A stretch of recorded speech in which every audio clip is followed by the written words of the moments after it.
দিয়ে আসতে হবে।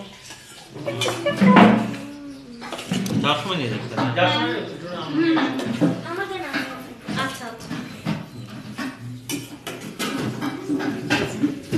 কাপড় আর ইয়েকে ভিতর দিতে তাহলে আমি বলতো হ্যাঁ না বিজ্ঞানী আমরা বড় বড় আমরা হাতে নেব ওদের মতো করে এখানে লাইট লাগাইছ না ডাইনিং মাছ লাইট লাগে না লাগাবো সবই লাগাবো না এটা লাইট লাগাইতে আর কি ইয়ে লাগে সময় লাগে মাছ খাওয়ার সময় কি ভিডিও করতেছ? হ্যাঁ বলতাম মানা করছিলাম আমাকে দিতে। ও দিয়ে ফেলছে। আচ্ছা আমার প্লেটে তুলে দে। সমস্যা নেই আব্বু, সালাদ খাওয়া তো ভালো। এর মধ্যে কত কিছু। ওই ফলগুলো তুমি তুলে দিয়ে দাও।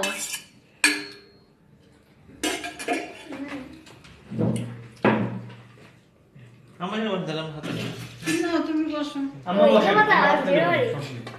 আমার হাতে নিলে হবে না আপনি ওই জায়গায় বসেন আমরা লাইটের মধ্যে বসি কিন্তু আলো তো নাই ওই বাচ্চাটা এখানে বসে হ্যালো আমরা এখানে নিয়ে নেব তুমি ভিডিও করছো? না চেয়ারে বসেন আপনি নিয়ে বসেন আমরা যেখানে বসি হ্যাঁ আপু মাইন্ড রেগে যাবে। আমি বলছি